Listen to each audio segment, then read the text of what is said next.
பிஸ்மில்லாஹிர்ரஹ்மானிர்ரஹீம். கண்ணிமிக்க சகோதர சகோதரிகளே, அல்லாஹ்வின் நல்லடியார்களே, அஸ்ஸலாமு அலைக்கும் வரஹ்மத்துல்லாஹி வபரகாத்துஹு. அல்ஹம்துலில்லாஹ். அல்லாஹும்ம ஸல்லி அலா முஹம்மதின் வஅலா ஆலி முஹம்மதின் வபாரிக் வஸல்லிம். இன்னைக்கு நான் உங்களுக்கு ஒரு சிறப்புக்குரிய ஒரு ஆயத்தை தான் சொல்ல போறேன். இந்த ஆயத்தை ஈது வருவரையும் வரை நீங்க என்ன பண்ணுங்க, ஓதிக்கொள்ளுங்க. ஏன்னா உங்களுக்கு இப்ப ஈது வரைக்கும் இன்னும் 2-3 நாள் தான் இருக்கு. இந்த நாட்கள் முழுவதும் ஓதுங்க. ஈதுடைய நாள்லையும் இதை ஓதுங்க. இது மிக மிக நன்மையில சிறந்தது. உங்களுடைய எல்லாவித கஷ்டத்திலிருந்தும் உங்களை காப்பாற்றக்கூடியதா இருக்கும். கடனை அடைத்து கொடுக்கும், தேவைகளை நிறைவேற்றி கொடுக்கும், உங்களுடைய குடும்பத்தினருக்கு உதவியாக இருக்கும், உங்களுடைய குடும்பத்தினருடைய வாழ்க்கையை உயர்த்தக்கூடியதாகவும் இது இருக்கும். இன்னும் பார்த்தீங்கன்னா இந்த நாள் எப்படிப்பட்ட நாள்? அல்லாஹும் நல்லமல்கள் எதிர்பார்க்கக்கூடிய நாள். அல்லாஹ் எதிர்பார்க்கக்கூடிய எல்லா நல்ல விஷயங்களும் இதுல அடங்கி இருக்குன்னு சொல்லலாம். வெறும் 2 வரி, ஆனா இந்த 2 வரியிலேயே என்ன ஆயிரும், உங்களுக்கு அல்லாஹ் எதிர்பார்க்கக்கூடிய அனைத்தும் அடங்கிடும். அந்த ஒரு வரிகள் தான் லா இலாஹா இல்லல்லாஹு வலா நஹ்புது இல்லா ஹியாஹு முஹ்லிசீன லஹுத்தீன வலவ் கரிகள் காஃபிரூன். அதாவது அல்லாஹ் இடத்துல அல்லாஹ்வை மட்டும் தான் வணங்குறோம்னு சொல்றோம், அவனுக்கு இணையா யாரையும் வைக்க மாட்டோம்னு சொல்றோம், அவன்கிட்ட தான் நம்ம நேர்வழியை கேட்கிறோம்னு சொல்றோம். உன்னுடைய அந்த நேர்வழியை விட்டு தவறுனவங்க காஃபிர்கள் தான் அப்படின்னு நம்ம சொல்றோம். அல்லாஹ் இடத்துல நம்ம வாக்களிக்கக்கூடியதாக இந்த ஒரு களிமா இருக்கும். நீங்க இதை பாத்தீங்கன்னா இந்த நாட்கள்ல அதிகமாக ஓதிட்டுவாங்க. கணக்கே வேண்டாம், அதிகமா எப்போ முடியுமோ அப்ப எல்லாம் ஓதிக்கோங்க. ஏன்னா இந்த நாட்கள் எப்படிப்பட்ட நாட்கள்? அல்லாஹோ அமல்களை எதிர்பார்க்கக்கூடிய நாட்கள். இந்த நாட்கள்ல நபி அவர்கள் நம்ம இடத்துல சொன்னதே என்னது, நீங்க தஹ்மீது தஸ்பீஹ் தஹ்மீது தஹ்லீல்லாம் ஓதுங்கன்னு சொன்னாங்க.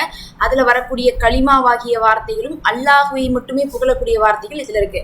அதே மாதிரி இந்த நாட்கள் பாத்தீங்கன்னா அல்லாஹ் இடத்துல நம்ம நேர்வழியில நின்று நம்ம வணங்கக்கூடிய நாட்கள். மற்ற நாட்களை விடவும் எல்லா நாட்களுக்கும் தாயாக இருக்கக்கூடிய அமல்களின் தாய்களை கொண்ட ஒரு நாட்கள் தான். அப்ப எல்லா அமல்களும் நம்ம கலந்து செய்யக்கூடிய நாட்கள் இது. இதுல அல்லாஹ்விடத்துல பொறுப்பு சாட்டி அல்லாஹ்விடத்துல நம்ம துவா கேட்கக்கூடிய ஆயத்துக்களை ஓதுவது அப்படிங்கிறது நமக்கு ரொம்ப ரொம்ப ரொம்ப சிறப்பு. அதுலயும் நமக்கு இப்ப என்ன வந்துருச்சு, பக்கத்தாலேயே அரஃபா வந்துருச்சு, ஈது வந்துருச்சு. ஈது முடிஞ்சதுக்கு பிறகு பாத்தீங்கன்னா உங்களுக்கு ஐயாமுல் தஷ்ரீக்குடைய நாட்கள் வருது. இந்த நாட்கள் அனைத்துமே சிறப்பு தான். உங்களுக்கு பொதுவாகவே பாத்தீங்கன்னா முதல் 10 நாட்களுமே சிறப்பு தான். ஆனா அந்த முதல் 10 நாட்கள் நம்ம 7 நாள் கடந்துட்டோம். இதுக்கப்புறம் 7க்கு அப்புறம் வரக்கூடிய 8, 9, 10, 11, 12, 13 இந்த 5 நாட்கள் மிக மிக சிறப்பான நாட்கள். கண்டிப்பாக அந்த நாட்களை நீங்க என்ன பண்ணக்கூடாது, விடவே கூடாது. போதும் என்ன பண்ணிட்டு இருக்கணும்னா ஏதாவது ஒரு அமல் செய்து கொண்டே இருங்க.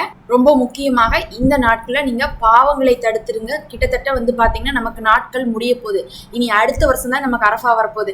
அப்ப அரஃபா துல்ஹஜ் அப்படின்னு சொல்லக்கூடிய பாக்கியத்தை அல்லாஹ் நமக்கு இந்த ஆண்டு கொடுத்துருக்கான். அப்படிங்கும் போது நம்ம என்ன பண்ணணும், அந்த பாக்கியத்தை நம்ம பயன்படுத்திக் கொள்ளணும். எப்படி அந்த பாக்கியத்தை பயன்படுத்திக் கொள்ள முடியும்னா ஹராமானதை முதல்ல விட்டுறணும். ஏன்னா ஒரு நன்மையான காரியம் செய்யக்கூடிய நாட்கள்ல ஹராமான காரியத்தை நம்ம செய்யவே கூடாது.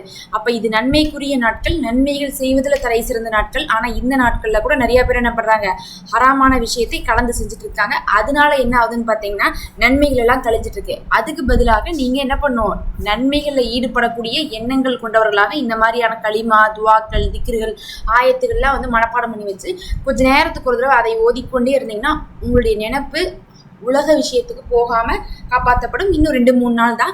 எப்படியாவது நீங்க என்ன பண்ணுங்க, உலக விஷயத்துல மூழ்காம இந்த அமல்களை செய்து கொள்ளுங்க. இந்த நாட்கள்ல நீங்க என்ன பண்ணணும், கண்டிப்பா நோன்பு வைக்கணும். அரஃபா நோன்பு உங்களுக்கு வந்துருச்சு. எல்லாருமே என்ன பண்ணலாம், இப்போ நம்ம இன்னைக்கு இந்த வீடியோ திங்கட்கிழமை இரவு போடுறோம். நிறைய பேருக்கு செவ்வாய்க்கிழமை அரஃபா, அதாவது ஹஜ்ஜில் இருக்கக்கூடிய அரஃபாவை இங்க அரஃபாவாக ஏற்றுக்கொள்பவர்களுக்கு திங்கட்கிழமை நைட்டு, இன்னைக்கு நைட்டு சகர் செய்து செவ்வாய்க்கிழமை அரஃபா. இல்ல நாங்க இங்க இருக்கிற புறையை பாக்குறோம் அப்படிங்கிறவங்களுக்கு செவ்வாய்க்கிழமை சகர் செஞ்சு புதன்கிழமை உங்களுக்கு அரஃபா. அதனால பாத்தீங்கன்னா 2 பேருக்குமே அடுத்தடுத்த நாள்ல அரஃபா வந்துருச்சு. நாம இன்னும் என்ன ஆயிடணும், கடைசி நாட்கள் ஆயிருச்சு. அதனால கடைசி நாட்கள்ல அதிக அமல்கள்ல ஈடுபட்டு இந்த 10 நாள்ல விட்டதை கூட கடைசி நேரத்துல பிடிச்சிருங்க. கடைசியில முந்திட்டாலும் நீங்க ஜெயிச்சவங்க தான். அதனால கடைசின்னு அதிக அமல் செய்யுங்க. இது உங்களுடைய கடன் கஷ்டம் துன்பம் துயரம் தேவைகள் அனைத்தையுமே தீர்க்கக்கூடியதாக இருக்கும். கண்டிப்பா இதை அதிகமா ஓதிவாங்க.